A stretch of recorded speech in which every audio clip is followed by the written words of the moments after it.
नृत्यासाठी प्रसिद्ध असणाऱ्या संध्या माने सोलापूरकर लोकनाट्य तमाशाच्या ज्या संस्थापिका होत्या त्या संध्या माने सोलापूरकर यांचं आज दुःखद निधन झालं।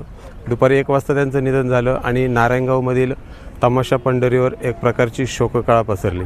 आपण आता नारायणगावच्या तमाशा पंढरीमध्ये आहोत। येथील जे जुने जाणते फडमालक आहेत त्यांच्या आपण प्रतिक्रिया घेणार आहोत। कैलासवासी विठाबाई भाऊ नारायणगावकर यांच्या या सुकन्या आणि त्यांचं आज निधन झालेलं आहे। दादा आपलं नाव काय? दगडू वंकर जाधव। आपण संध्याताईंबरोबर काम केलेलं आहे, हो। काय आठवणी सांगता येतील? मी पहिल्यांदाच संध्याताईसोबत काम केलं आहे आणि तेव्हापासून मी तमाशा शास्त्रात पाऊल टाकला। रमेश माने असताना किती वर्ष काम केलं तुम्ही? त्यांच्याकडे मी 4 वर्ष काम केलं। कसे अनुभव होते तुम्हाला त्यांच्या फडामध्ये? नाही, त्यांच्या फडामध्ये काम केलं मी हो, पण सगळा विश्वास माझ्यावर ठेवला होता त्यानं। रमेश माने, संध्याताई, दगडू मामा जे करल तेच, एवढंच। त्यानंतर संध्याताई हो आणि भारती यांचा तमाशा निघाला त्यावेळेस विठाबाई होती, म्हणजे संध्या माने सोलापूरकर, भारती नारायणगावकर, त्यासोबत विठाबाई होती, त्यासोबत मी बी होतो, म्हणजे दगडू जाधव जामठीकर। किरण भाऊ, आपले देखील संध्याताईंशी जिव्हाळ्याचे संबंध होते, आपण पण नारायणगावतलेच आहात, कशा आठवणी सांगता येतील? आत्ता अतिशय दुःखित अंतकरणाने आम्ही या ठिकाणी उपस्थित आपल्याला मुलाखत देतो आहे। आम्हाला दुपारी 1 वाजता समजलं की संध्याताई आपल्यातून निघून गेल्या। अतिशय म्हणजे ही तमाशा पंढरीच खूप शोकाकुल झालेली आहे। एक कलारत्न आमच्यातून निघून गेलं। मला ताईंबद्दल सांगता येणार नाही। आमचे अध्यक्ष सन्माननीय संभाजीराजे जाधव यांनी त्यांच्या खूप आठवणी आपल्याला सांगितल्या। आमचे वडीलही सांगायचे ताईंबद्दल, कारण वडिलांची त्यांची अगदी जवळकी होती। वडील म्हणजे चंद्रकांत ढवळपुरीकर, वगसम्राट चंद्रकांत ढवळपुरीकर माझे वडील। ते ताईंबद्दल अनेक आठवणी काही सांगायचे, त्यांच्याबद्दलचे गुण सांगायचे, त्यांनी कशा कशा या कलेमध्ये कौतुकास्पद कामगिरी केली तेही सांगायचे।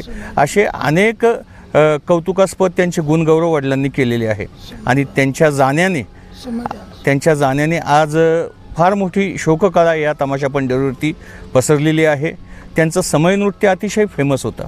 समयनृत्य म्हणजे जवळजवळ ते झालं सन्माननीय, नंतर त्यांच्यानंतर रघुवीर खेडकर यांनी केलं, रघुवीर खेडकरांनंतर समयनृत्य मीही केलं, परंतु सर्वात पहिलं संध्याताईंनी समयनृत्य चालू केलं।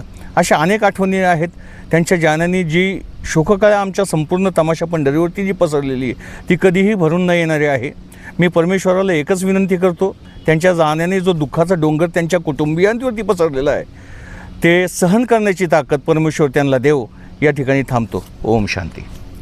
आज राज्यातील तमाशा सृष्टीतील समय डान्सर नर्तिका आणि तमाशा सम्राटनी विठाबाई नारायणगावकर यांची 2 नंबरची कन्या आदरणीय संध्याताई माने, म्हणजे संध्याताई रमेश माने सोलापूरकर यांचं आज दुपारी 1 वाजता दुःखद निधन झालं। त्यांना नारायणगाव तमाशा कलापंढरी, नारायणगाव ग्रामपंचायत, महाराष्ट्र तमाशा परिषद आणि विठाबाई तमाशा कलापंढरी नारायणगाव या सर्वांच्या वतीनं राज्यातील गोरगरीब, फडमालक, कलावंत यांच्या वतीने मी त्यांना विनम्रपणे आदरपूर्वक भावपूर्ण श्रद्धांजली वाहतो। मला आठवतं 84 साली संध्याताईंचा कार्यक्रम आम्ही वाई या ठिकाणी ठरवण्यासाठी गेलो होतो, कारण माझ्या भागामध्ये बावची या ठिकाणची यात्रा होती। मग ती यात्रा संपन्न करत असताना संध्याताईंचा तमाशा म्हणजे त्या काळामध्ये क्रेजचा तमाशा होता। ज्याप्रमाणे आता मंगलदाईचा कार्यक्रम आहे त्याचप्रमाणे त्याच्यापेक्षा दुप्पट संध्याताईचा तमाशा होता। त्या काळामध्ये तिच्या 5 गाड्या होत्या। अतिशय सुंदर असा संच त्यांचा होता। तो पाहुणे आम्ही बावचीचे गेलो, कार्यक्रम ठरवला। अतिशय निथळ मनाची संध्याताई होते। त्या काळामध्ये मला तिथे गेल्यानंतर तिने मला 3000 रुपये दिलेले होते। संभाला 3000 रुपये द्या माने, संभाला द्या।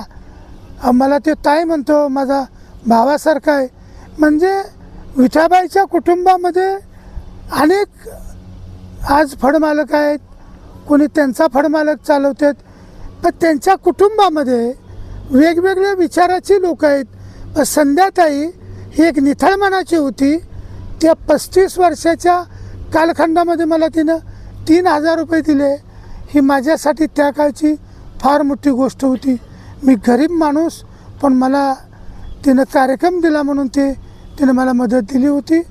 कुठल्या गावातला एखादा गरीब कार्यकर्ता आला, शाळेला मदत मागितली, तालमीला मदत मागितली. मला आठवतं एक काळ त्या वल्लभशेठ बेनके साहेबांच्या जागेत रावट्या लागल्या होत्या आणि इंदापूरमध्ये कार्यक्रम दिला. कार्यक्रम देतानाच तिनं 2,000 रुपये त्या तालमीला मदत दिलेली होती. असे खूप मोठ्या मनाची आणि अनेक तिच्या आठवणी सांगता येतील. परंतु आज मनाला खूप दुःख झालं आणि गेल्या वर्षी आम्ही मुंबईला होतो. तिला महाराष्ट्र शासनाचा राज्य पुरस्कार मिळाला, विठाबाई जीवन पुरस्कार मिळाला. अनेक पुरस्कारानं 46 पुरस्कारानं ते आत्तापर्यंत सन्मानित केलेले आहे तिला. म्हणजे वेगवेगळ्या प्रतिष्ठान असेल, शासन असेल, तिला आज अंतःकरणातून आम्हाला दुःख होतं आहे. तिच्या प्रती सर्वांच्या वतीनं मी भावपूर्ण श्रद्धांजली वाहतो.